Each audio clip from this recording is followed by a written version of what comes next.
আকাশবাণী কলকাতা, স্থানীয় সংবাদ পড়ছে শঙ্কর মুখোপাধ্যায়। বিশেষ খবর। বিজেপি যুব মোর্চার ডাকা আজকের নবান্ন অভিযানকে কেন্দ্র করে রাজনৈতিক চাপানোতর চলছে।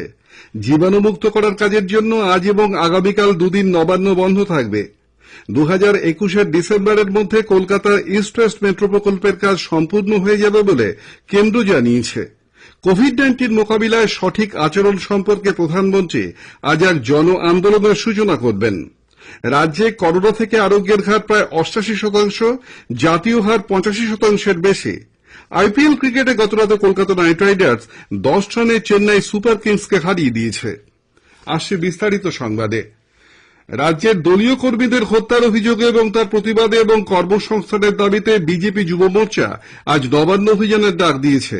যুব মোর্চার সর্বভারতীয় সভাপতি তেজস্বী সূর্য গতকাল এক ভিডিও বার্তায় অভিযোগ করে বলেছেন যে এ রাজ্যে প্রতি মুহূর্তে গণতন্ত্রকে হত্যা করা হচ্ছে।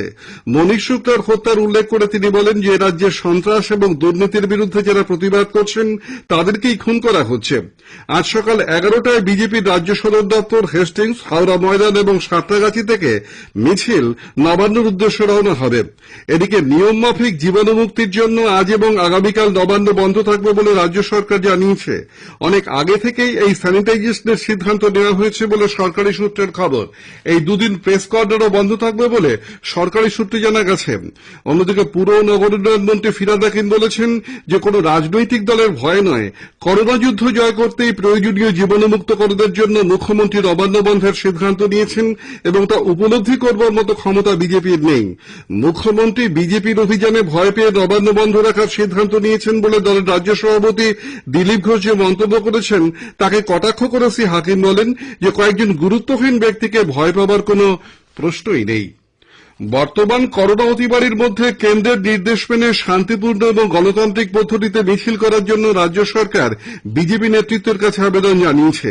যুব মোর্চার প্রস্তাবিত নবান্ন অভিযান নিয়ে গতকাল রাজ্য স্বরাষ্ট্র দপ্তর থেকে সংগঠনের সম্পাদক প্রকাশ দাসকে একটি চিঠি পাঠানো হয়েছে। এতে বলা হয়েছে যে জাতীয় বিপর্যয় ব্যবস্থাপনা আইন অনুযায়ী যেকোনো রাজনৈতিক জমায়েত বা মিছিলে 100 জনের বেশি না থাকার কথা বলা হলেও বিজেপির চিঠিতে 25,000 মানুষের জমায়েতের কথা উল্লেখ করা হয়েছে, যা এই আইন লঙ্ঘনের শামিল। এমনকি শাহিনবাগ নিয়ে সুপ্রিম কোর্টের রায়ের কথাও ওই চিঠিতে উল্লেখ করা হয়েছে। সুপ্রিম কোর্ট জানিয়েছে যে প্রকাশ্য স্থান দখল করে প্রতিবাদ জানানো কোনোভাবেই গ্রহণযোগ্য নয় এবং এভাবে কোনো জায়গা অনির্দিষ্টকালের জন্য দখল করে রাখা যায় না। গত ডিসেম্বরে দিল্লির শাহিনবাগে রাস্তা দখল করে নাগরিকত্ব আইনের বিরুদ্ধে প্রতিবাদের বিষয়ে শীর্ষ আদালত গতকাল এই রায় দিয়েছেন। বিচারপতি এস.কে কলের নেতৃত্বাধীন এক বেঞ্চ বলেছে যে শাহিনবাগ প্রতিবাদের সময় যেভাবে অনির্দিষ্টকালের জন্য রাস্তা আটকে রাখা হয়েছিল সেটা করা যায় না। ওই এলাকা থেকে প্রতিবাদকারীদের সরিয়ে দিতে দিল্লি পুলিশের ব্যবস্থা নেওয়া উচিত ছিল বলে বেঞ্চের মন্তব্য। বিজেপি মনীশ শুক্লের হত্যার পেছনে রাজনৈতিক চক্রান্ত রয়েছে বলে দাবি করেছে। দলের রাজ্য সভাপতি সাংসদ দিলীপ ঘোষ বলেছেন যে বিজেপিকে কোনোভাবেই আটকানো সম্ভব হচ্ছে না বলে চক্রান্ত করে মনীশকে খুন করা হয়েছে। শাসক দলের কর্মীদের আড়াল করতেই মুখ্যমন্ত্রী সিবিআই তদন্ত করতে দিচ্ছেন না বলেও তার অভিযোগ। এদিকে ফরেন্সিক বিশেষজ্ঞরা গতকাল টিটাগড়ে খুনের জায়গায় রক্ত এবং মাটির নমুনা সংগ্রহ করেন। ব্যারাকপুরের সাংসদ অর্জুন সিং অভিযোগ করে বলেছেন যে মনীশকে মারার জন্য 40 লক্ষ টাকায় দফা হয়েছিল। রাঘব বোয়ালদের বাদ দিয়ে পুলিশ চুনোপুটিতে ধরছে। আগেই জানানো হয়েছে যে মনীশ হত্যা মামলায় গ্রেপ্তার হওয়া দুজন এখন সিআইডি হেফাজতে, আরও কয়েকজনকে আটক করে জিজ্ঞাসাবাদ করা হচ্ছে। নদিয়ার কল্যাণীতে দুষ্কৃতকারীদের গুলিতে এক তৃণমূল কংগ্রেস কর্মী জখম হয়েছেন। চন্দ্রচূড় মিত্র নামে ওই ব্যক্তিকে স্থানীয় জওহরলাল নেহেরু হাসপাতালে ভর্তি করা হয়েছে। গতরাত 9টা নাগাদ ওই ব্যক্তি মাসির বাড়ি থেকে ফেরার পথে এক দুষ্কৃতী বাইকে করে এসে তাকে গুলি করে পালায়। চন্দ্রচূড় বাবুর ঘাড়ে গুলি লাগে। পুলিশ তদন্ত শুরু করেছে। জঙ্গলমহলে মাওবাদীরা যাতে ফের প্রভাব বিস্তার করতে না পারে মুখ্যমন্ত্রী মমতা ব্যানার্জি সেদিকে নজর রাখার জন্য পুলিশ প্রশাসনকে নির্দেশ দিয়েছেন। গতকাল ঝাড়গ্রামে প্রশাসনিক বৈঠকে মুখ্যমন্ত্রী পুলিশের মহানির্দেশক বীরেন্দ্রকে কোন রকম সন্দেহজনক গতিবিধির ওপর নজরদারি বাড়ানোর জন্য বলেছেন। এই কাজে বিভিন্ন সরকারি সংস্থা, সিভিক ভলেন্টিয়ার এবং গ্রিন পুলিশকেও কাজে লাগাতে বলেছেন তিনি। অনেক কষ্ট করে রক্তের জায়গায় শান্তি নিয়ে এসেছি আমরা। সব দেখে গেছি, ঝাড়গ্রাম থেকে শুরু করে সাকরাইল থেকে শুরু করে, যে কিভাবে এখানে রক্তাক্ত হয়ে গিয়েছিল 11 বছর 12 বছর কোনো লোক আসতো না। সেই শান্তি যে প্রতিষ্ঠা করে দিয়েছি, সেই শান্তির জায়গায় যদি কেউ অশান্তি আমদানি করে, মানুষ রুখে দাঁড়াবে এবং লড়াই করবে শান্তির জন্য। কেন্দ্রীয় মন্ত্রিসভা কলকাতার ইস্ট ওয়েস্ট মেট্রো প্রকল্পের জন্য সংশোধিত ৮,৫৭৬ কোটি টাকা ব্যয়ের অনুমোদন দিয়েছে। মন্ত্রিসভার বৈঠকের পর গতকাল রেলমন্ত্রী পীযূষ গোয়েল সাংবাদিকদের বলেন যে ইস্ট ওয়েস্ট মেট্রো প্রকল্প ২০২১ ডিসেম্বরের মধ্যে সম্পূর্ণ হয়ে যাবে। ১৬.৬ কিলোমিটার দীর্ঘ এই রেলপথে ১২টি স্টেশন থাকবে। এই প্রকল্প সম্পূর্ণ হলে সাধারণ মানুষের অনেক সুবিধে হবে। East west metro corridor project, उसकी मंजूरी नए अलाइनमेंट के हिसाब से 8,575 करोड़ रुपए की लागत से ये प्रोजेक्ट को कंप्लीट करने के लिए कैबिनेट मंजूरी दी और अब दिसंबर 2021 तक ये पूरा 16.6 किलोमीटर लंबा east west metro corridor project पूरा किया जाएगा। স্থানীয় সংবাদ শুনছেন আকাশবাণী কলকাতা কেন্দ্র থেকে। প্রধানমন্ত্রী নরেন্দ্র মোদী আজ টুইটারে কোভিড-19 মোকাবিলায় সঠিক আচরণ সম্পর্কে এক জন আন্দোলনের সূচনা করবেন।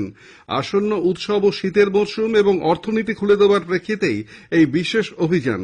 মাস্ক পরা, দূরত্ব বজায় রাখা এবং বারবার হাত ধোয়ার মতো মূল বার্তাকে সামনে রেখেই জনগণের সচেতন অংশগ্রহণের মধ্য দিয়ে এই জন আন্দোলন গড়ে তোলা এই অভিযানের লক্ষ্য।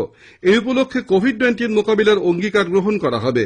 তথ্য ও সম্প্রচার মন্ত্রী প্রকাশ জাভড়েকর বলেছেন যে এখনো কোনো ওষুধ বা টিকা বাজারে না আসায় মাস্কের ব্যবহার, নিরাপদ দূরত্ব এবং হাত ধোয়ার মাধ্যমে এই ভাইরাসকে প্রতিহত করতে হবে।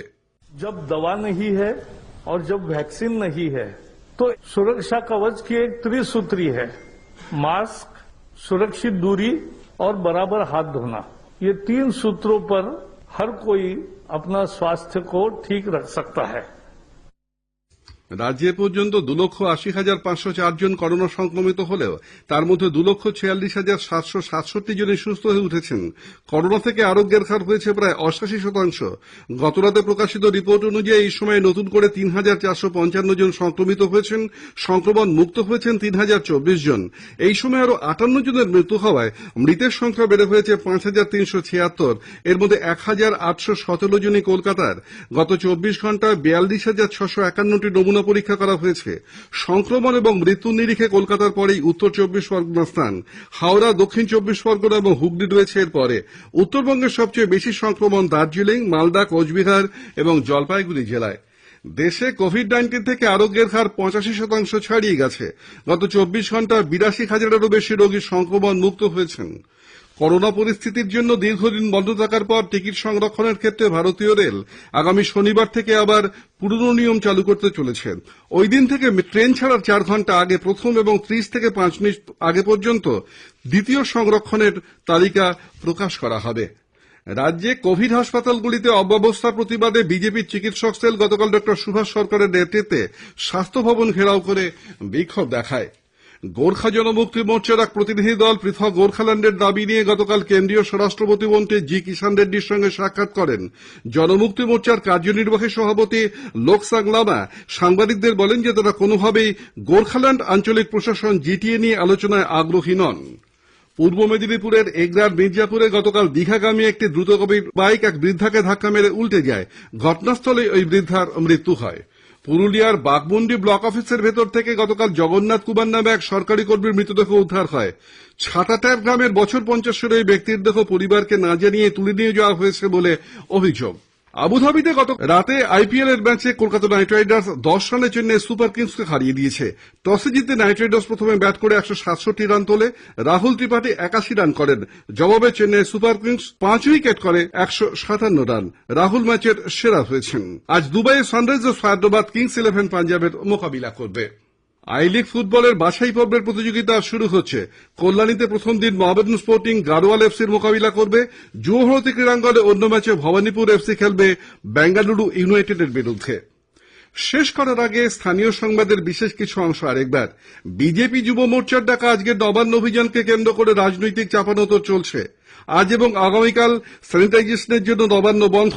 কোভিড-19 মোকাবিলায় সঠিক আচরণ সম্পর্কে প্রধানমন্ত্রী আজ এক জন আন্দোলনের সূচনা করবেন। করোনা সংক্রমণ প্রতিরোধে মাস্ক পরুন এবং ঠিক মতো পরুন। 2 গজ দূরে থাকুন, নিরাপদ দূরত্ব বজায় রাখুন, হাত ও মুখ পরিষ্কার পরিচ্ছন্ন রাখুন। স্থানীয় সংবাদ শেষ হলো।